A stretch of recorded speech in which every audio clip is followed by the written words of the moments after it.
Halo para saudara dan saudari yang terkasih, pencinta setia channel Sede Sapiense, salam jumpa kembali bersama saya dalam channel ini. Kali ini saya ingin bersharing seputar eksistensi agama dan berkaitan dengan bagaimana kita akhir-akhir ini di Indonesia memanfaatkan agama sebagai sebuah komoditas politik dan komoditas pasar, di mana belakangan ini sedang rame-rame tindakan penjualan mualaf dan lain sebagainya. So, tetap stay di channel ini. Jangan lupa subscribe, like, share, dan tinggalkan komentar Anda di kolom komentar. Gratis ya. Oke.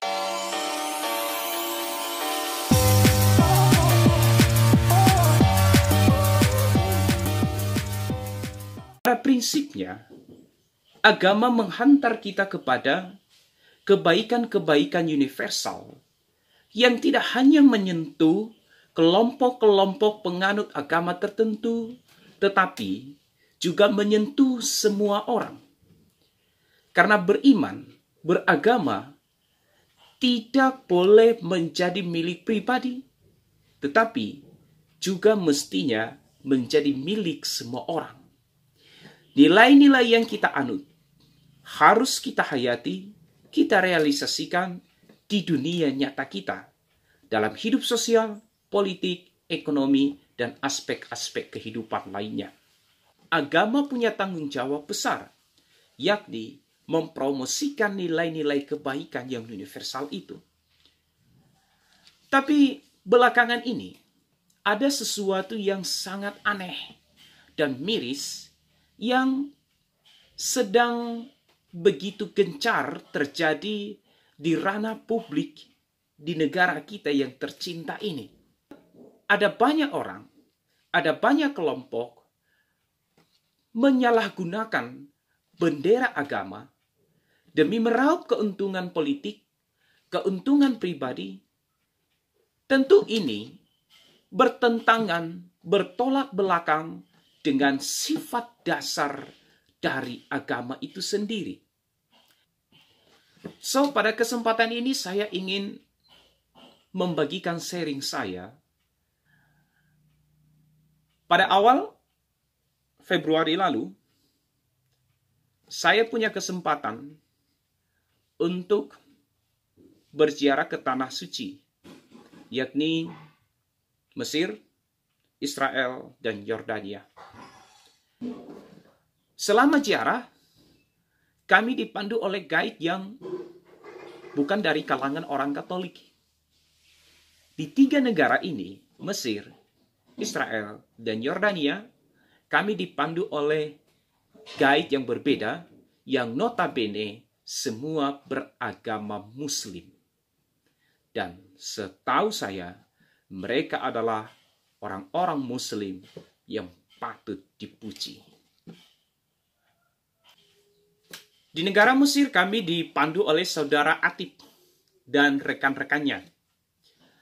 Mereka adalah orang-orang yang sangat ramah dan penuh kehangatan, menerima rombongan kita dan memandu kita dan menjamin seluruh kelancaran ziarah serta keamanan kita. Pada hari pertama, saya mengajukan sebuah pertanyaan untuk saudara Atib. Saudara, apa agama saudara? Tanya saya. Saya berpikir dia akan menjawab polos. Seperti biasanya kita mengajukan pertanyaan, diberikan jawaban, selesai, tuntas. Tetapi jawabannya, tanggapannya di luar dugaan saya. Dia mengatakan, Abuna. Abuna dalam bahasa Arab artinya imam, pastor, bapak. Untuk kami orang-orang Mesir, bertanya soal agama itu pantang. Mengapa? Untuk kami orang-orang Mesir, agama itu adalah urusan pribadi. hal yang sangat privat. Dan dia lanjutkan, Abuna, KTP saya Islam, tetapi tidak ada yang tahu hati saya. Saya menganut agama apa? Hari ini saya bisa ke masjid. Besok saya bisa ikut perayaan Ekaristi di gereja Katolik. Mendengar pernyataan ini saya terkejut. Seakan dia mencoba untuk meyakinkan kami. Dia katakan, Bapak Ibu boleh lihat selama perjalanan di negara ini, Bapak Ibu akan melihat ada dua hal penting yang wajib ada di setiap rumah orang-orang Mesir. Apa itu? Yakni gambar Santa Perawan Maria dan gambar Yesus. Semua orang Mesir seolah wajib menempelkan, meletakkan dua gambar, dua ikon suci ini di rumah mereka. Menurut Atib, mereka orang-orang Mesir mempercayai bahwa Bunda Maria dan Yesus yang menjaga rumah mereka dan menjaga anak-anak mereka. So, bagi mereka fanatisme itu tidak penting. Benar. Di Mesir ada sebuah gereja di mana Bunda Maria menampakkan diri pada tahun 60-an.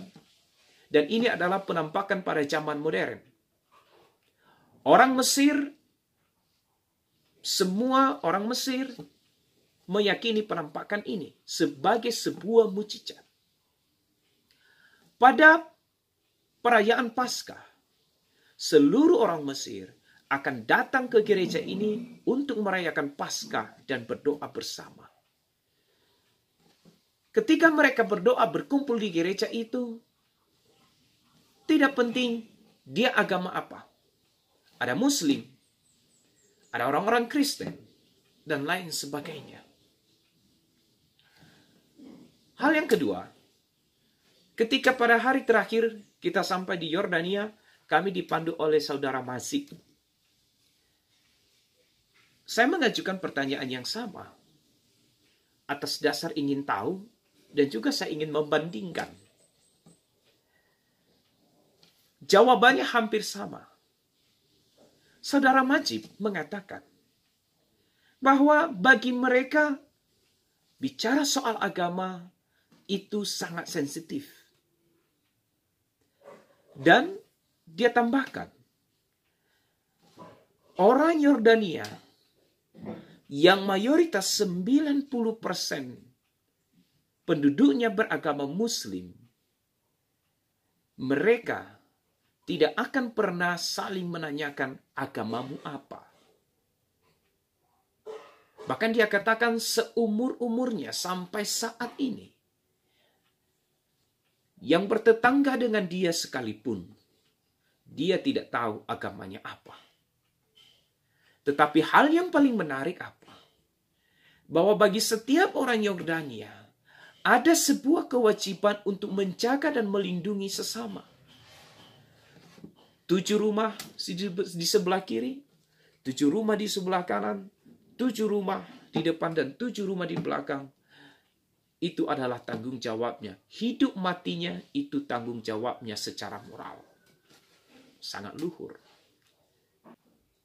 Hal yang paling menarik, saudara Majid mengatakan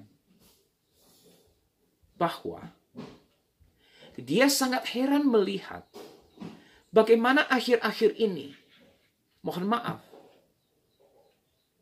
orang-orang tertentu, kelompok-kelompok tertentu dari merusak martabat agama dengan menyebarkan kebencian, dengan menyebarkan teror, dan ajaran-ajaran yang tidak benar. Dia mengatakan, itu terjadi karena orang-orang ini belajar dari sekolah yang salah dan belajar dari guru yang salah. Di Israel, kami bertemu dengan seorang yang luar biasa yang memandu kami selama berada di sana. Saudara Walid. Dia adalah seorang Palestina, berKTP Palestina, dan beragama Muslim.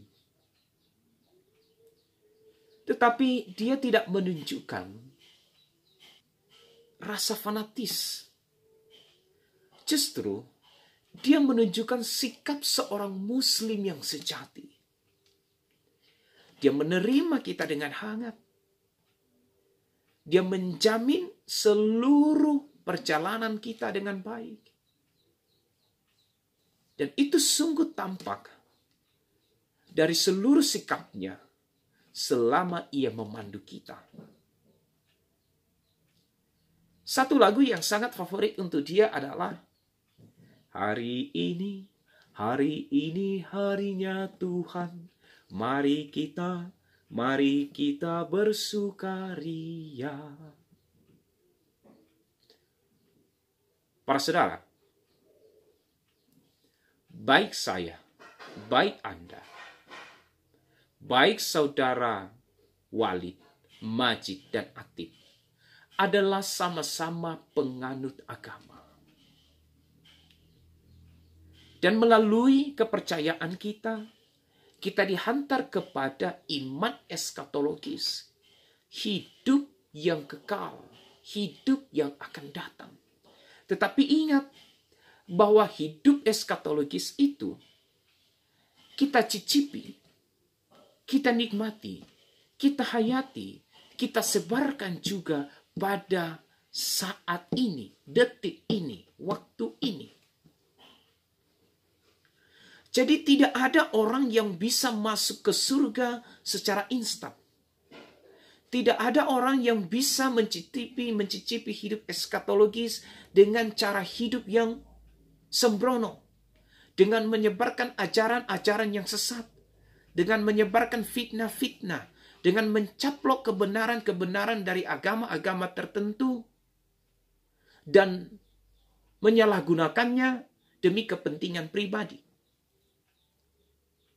Ya, belakangan ini kita tahu bahwa ada banyak orang-orang tertentu, kelompok-kelompok tertentu yang berusaha menempelkan dirinya ke dalam gereja Katolik dan mengatakan, oh saya mantan bagian dari dalam. Saya mantan pastor. Saya mantan suster. Saya mantan uskup. Saya anak kardinal yang menjadi mualaf. Dan Anda tahu, semua pengakuan itu adalah bohong. Tapi orang melakukan itu demi apa? Sudah pasti bahwa ia ingin merusak nilai-nilai luhur dalam agama-agama tertentu. Yang kedua, mereka menjual ini demi kepentingan pundi-pundi, demi kepentingan nama baik, demi kepentingan politik. Ini adalah contoh yang tidak baik.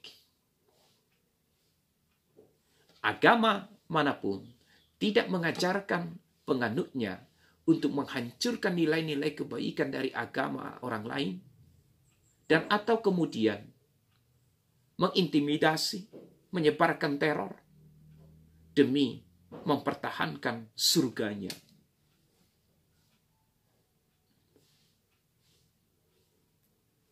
Dengan alasan apapun, Anda tidak diminta Allah untuk menjaga pondasi surga. Allah itu maha kuat, maha kuasa. Dia tidak membutuhkan tenagamu, manusia yang paling lemah, untuk mempertahankan nama baiknya. Yang dia minta kepada kita adalah beriman secara benar kepadanya dan hayati imanmu itu dalam hidupmu sehari-hari. Iman tanpa perbuatan pada hakikatnya adalah mati. So, menjual agama demi kepentingan pribadi. Menjual agama demi menghancurkan orang lain. Hal yang paling bertentangan dengan substansi agama tersebut. Mari kita belajar dari saudara Atif. Mari kita belajar dari saudara Walid. Mari kita belajar dari saudara Masib. Yang walaupun orang yang mereka terima adalah yang berbeda latar belakang, suku, budaya, negara, dan agama dengan mereka. Tetapi mereka menerimanya dengan hati yang terbuka, dengan cinta yang hangat. Kenapa? Karena mereka sadar beriman kepada Allah. Dan beragama itu adalah mempromosikan nilai-nilai kebaikan universal.